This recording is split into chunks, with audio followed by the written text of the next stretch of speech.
साथियों नमस्कार। आज कैबिनेट में ऐतिहासिक 3 फैसले लिए गए हैं जिसका दूरगामी प्रभाव देश के मिडिल क्लासेस के लिए, किसानों के लिए और पूरे लॉजिस्टिक सेक्टर के लिए रहेगा। सबसे पहला, आप अगर भारत के नक्शे में इमेजिन करो, हमारा जितना भी केरल साइड से, कर्नाटक साइड से रेलवे का ट्रैफिक नॉर्थ की तरफ जाता था, ईस्ट की तरफ जाता था, वो एक बहुत ही कंजेस्टेड सेक्शन के थ्रू पास होता था। जब से माननीय प्रधानमंत्री जी ने पीएम गतिशक्ति पोर्टल लॉन्च किया, देश में ट्रांसपोर्टेशन सेक्टर के लिए और बहुत सारे सेक्टर के लिए प्लानिंग का एक बहुत अच्छा टूल एक अवेलेबल मिला, एक ऐसी टेक्नोलॉजी मिली। तो जब इस टेक्नोलॉजी पे, इस पीएम गतिशक्ति पोर्टल पर सारे नेटवर्क को एनालाइज करते हैं हम, तो ऐसे ऐसे एलिमेंट्स बीच में से निकलते हैं जहां पर हमको तुरंत फोकस करके काम करने की जरूरत है। ये एक ऐसा प्रोजेक्ट है आज जो आपके सामने है। आप देखोगे, यहां पर आप फोकस करो तो चेन्नई, एमजीआर चेन्नई लिखा हुआ है, राइट, एमजीआर चेन्नई। अब उसके पास में उससे पहले एक आता है काटपाड़ी। काटपाड़ी है ना वेल्लोर, वेल्लोर और काटपाड़ी आसपास हो गए। जितना भी साउथ के केरल से, कर्नाटक से ट्रैफिक आता था, उस ट्रैफिक को पहले एक कंजेस्टेड सेक्शन से गुजरना पड़ता था। और अगर काटपाड़ी से रेणीगुंटा यानी तिरुपति, ये लाइन को अगर डबल कर दें, इस लाइन को अगर डबल कर दें, तो एकदम लिटरली जैसे बाईपास सर्जरी के बाद में बॉडी ठीक से काम, एक हार्ट सर्जरी, एक नई आर्टरी बन जाती है, वैसा ही ये प्रोजेक्ट बहुत इंपॉर्टेंट प्रोजेक्ट है। और इसकी खासियत ये है कि छोटा प्रोजेक्ट होते हुए भी ये रेलवे के नेटवर्क में बड़ी एफिशिएंसी लाता है। तो ये प्रोजेक्ट आज माननीय प्रधानमंत्री जी ने अप्रूव किया। तिरुपति से काटपाड़ी की डबलिंग 1332 करोड़ रुपीस का प्रोजेक्ट है ये। आप इस एरिया में देखेंगे बहुत सारा एग्रीकल्चर प्रोडक्ट है, कई सारे सीमेंट प्लांट्स हैं, कई सारे पावर जनरेशन से रिलेटेड एक्टिविटीज हैं यहाँ पर। और मोस्ट इंपॉर्टेंट, तिरुपति बालाजी और कालाहस्ती भगवान शिव का मंदिर और चंद्रगिरी फोर्ट, ये 3 बहुत बड़े ऐसे हमारे देश के 3 महत्वपूर्ण स्थल है जहां पर लाखों की संख्या में लोग आते हैं। फिर वेल्लूर और तिरुपति दोनों मेडिकल और एजुकेशन के बड़े हब बने। और रायलसीमा रीजन, पूरा कंप्लीट रायलसीमा रीजन, इस पूरे क्षेत्र में इस प्रोजेक्ट से बेनिफिट मिलेगा।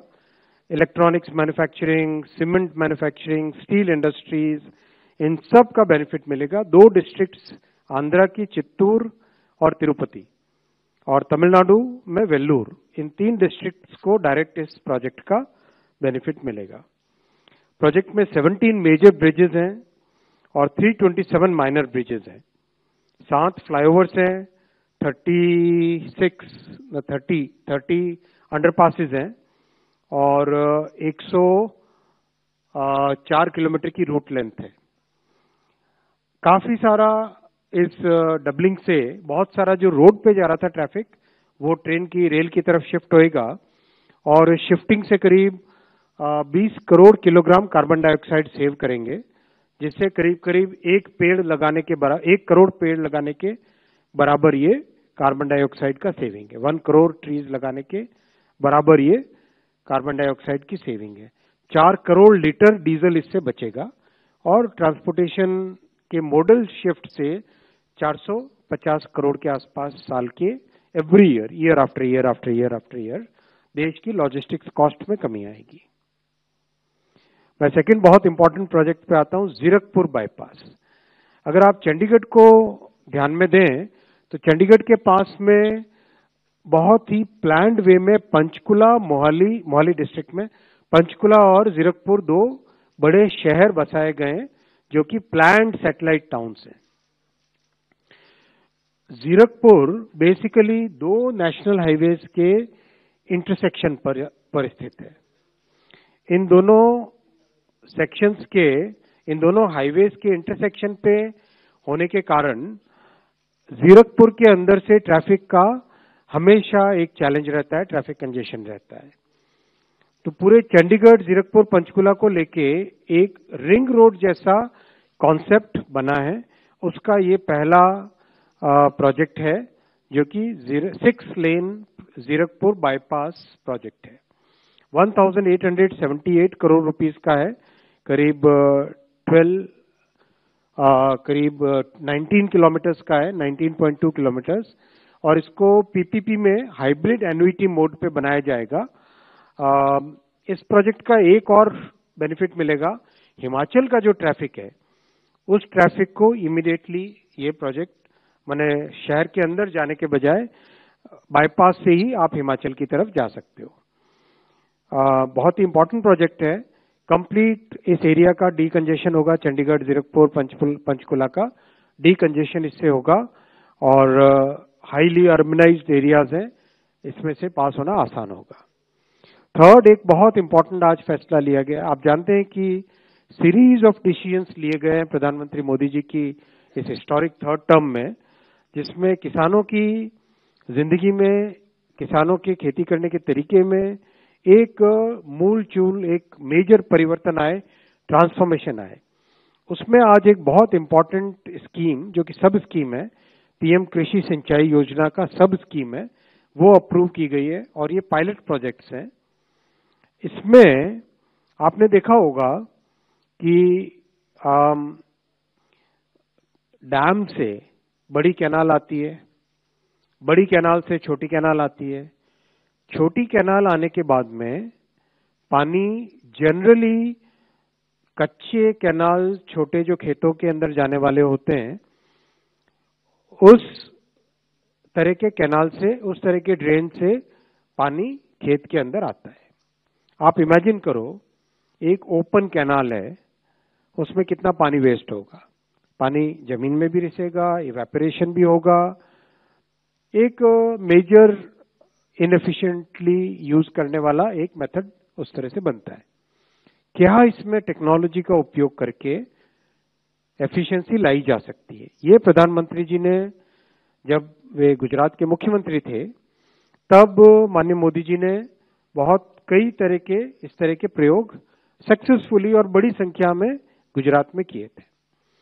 तो अब उसी एक्सपेरिमेंट को, उसी जो गुजरात में किए हुए काम को एक नेशनल लेवल पे ले जाने के लिए ये सब स्कीम बनी है। इसमें बेसिकली बड़ी कैनाल से खेत में ले जाने के लिए इंस्टेड ऑफ यूजिंग कच्चे कैनाल, जो मैं आपको कुछ फोटोग्राफ्स दिखाता हूं,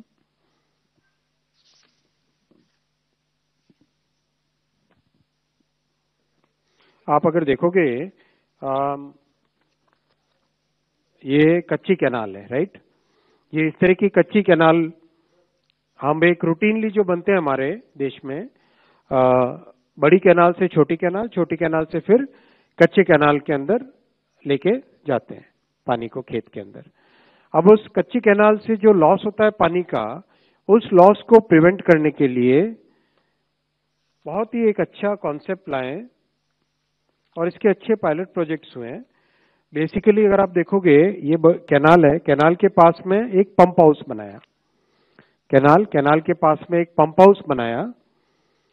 उस पंप हाउस से पानी पंप किया और pressurised pipe supply, pressurised pipe से पानी को खेत के हर हिस्से पे लेके गए और वहां पे माइक्रो इरिगेशन, वहां पर माइक्रो इरिगेशन।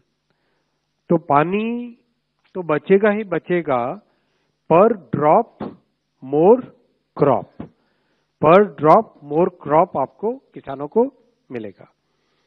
बहुत एक इंटरेस्टिंग डेटा है, आप करेक्ट कीजिएगा अगर गलत कहूं तो, कि 80% पानी हमारा इरिगेशन के लिए,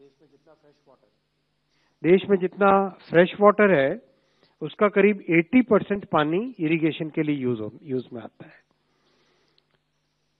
आप मुझे अभी डिपार्टमेंट से बता रहे हैं। तो इतना जब पानी यूज में आ रहा है तो उसमें एफिशिएंसी लाना बहुत जरूरी है। इसलिए ये एक 78 पायलट प्रोजेक्ट्स हैं जो डिफरेंट स्टेट से आए हैं उनको लेके ये सब स्कीम बनी 1600 करोड़ रुपीस की।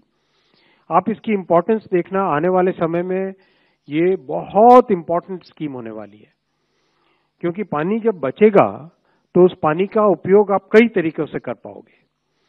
आप ड्रिंकिंग वाटर के लिए, दूसरे यूजेस के लिए, और जो वेस्टेज होने के कारण ज्यादा सरप्लस पानी, यानी कि बहुत सारा पानी अगर हम खेत में रखते हैं तो उसके कारण सॉइल का जो डिटीरियोरेशन होता है वो डिटीरियोरेशन भी बंद होगा।